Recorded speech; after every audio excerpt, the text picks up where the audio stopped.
क्या आपको पता है भगवान शिव और देवी पार्वती का एक असुर बेटा भी था? और यह भी कि महादेव ने रामायण की काफ़ी बातें देवी पार्वती को रामायण से पहले ही बताई थी। नमस्ते। महाशिवरात्रि का यह पर्व जहां महादेव और देवी पार्वती का मिलन हुआ, शिव और शक्ति के इस पवित्र अवसर पर आज हम बात करेंगे उनसे जुड़े ऐसे ही कुछ और अननोन स्टोरीज के बारे में। और इसमें से तीसरा किस्सा सुनकर आपके होश उड़ जाएंगे, जिसे काफी कम लोग जानते होंगे। शिव पुराण के अनुसार एक बार देवी पार्वती ने महादेव की आंखों को ढक दिया और उस समय उनके हाथों से एक बूंद पसीना गिरता है। इस पसीने से एक अंधा और रंग में काला बालक पैदा हुआ। दोनों ने अपने इस पुत्र का नाम रखा अंधका, जो कि अंधेरे में जन्मा था। अंधका को समय के साथ ब्रह्मा जी के वरदान से हिरण्यकश्यप नामक असुर ने अपना लिया।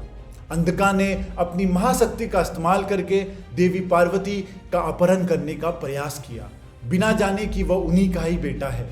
और फिर महादेव ने अंधका के साथ युद्ध कर उसे अपनी गलतियों का एहसास दिलाया।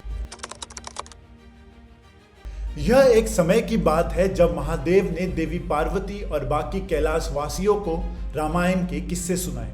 आपने सही सुना, भगवान राम के जन्म और रामायण की सभी घटनाओं से पहले ही महादेव सब जानते थे।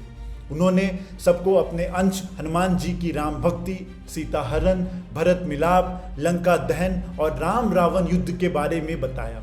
सीता राम के पवित्र प्रेम और धार्मिक किस्से भी सुनाए, जो आने वाले समय में सभी को प्रेरणा देने वाले थे।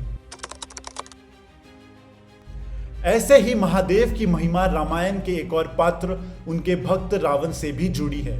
मधुरा एक अप्सरा जो एक दिन कैलाश पर्वत में भोलेनाथ की तरफ प्रेम दृष्टि से देखती है, जिसे देखकर देवी पार्वती गुस्से में श्राप से उसे मेंढक में बदल एक कुएं में डाल देती हैं।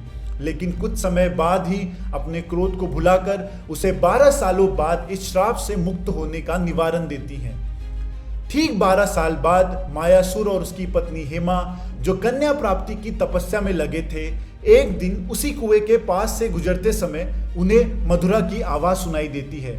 वो मधुरा को कुएं से बाहर निकालते हैं और उसे अपनी बेटी मंदोदरी के रूप में स्वीकारते हैं। एक दिन रावण मायासुर के राजमहल आता है, जहां वो मंदोदरी को देखते ही उसे विवाह कर लंका की रानी बना लेता है। एक दिन महादेव और देवी पार्वती प्रकृति और अन्न के महत्व पर विवाद कर रहे थे। महादेव ने कहा, संसार में सब कुछ माया है, इसमें अन्न यानी भोजन भी शामिल है।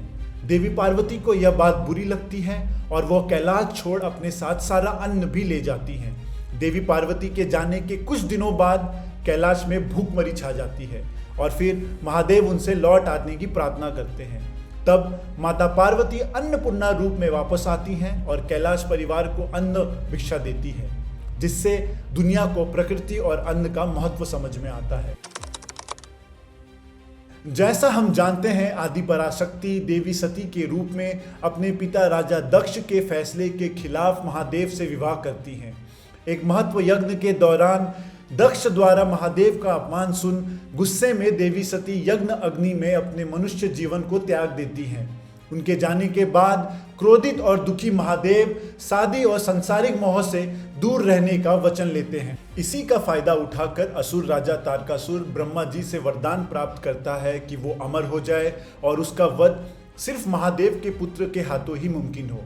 तारकासुर के प्रकोप से परेशान सभी देवी देवता देवी शक्ति से प्रार्थना करते हैं कि वो फिर से देवी पार्वती के रूप में जन्म लेकर महादेव से विवाह करें और अपने पुत्र कार्तिकेय द्वारा तारकासुर का वध कर तीनों लोगों को उसके प्रकोप से मुक्त करें।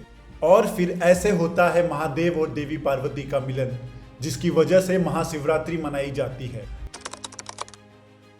शायद आपको जानकर हैरानी होगी कि शिव पार्वती की एक बेटी भी थी। जी हाँ, कार्तिकेय के कैलाश से दूर रहने की वजह से एक बार देवी पार्वती अपने अकेलेपन को दूर करने इच्छा पूर्ति कल्प वृक्ष से एक सुंदर बेटी के लिए प्रार्थना करती है और उसे अशोका सुंदरी नाम देती है।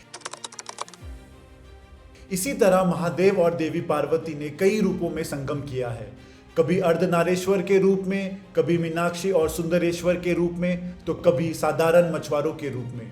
शिव और शक्ति से जुड़े ऐसे कई और किस्से हैं और उन किस्सों के कई वर्जन्स भी।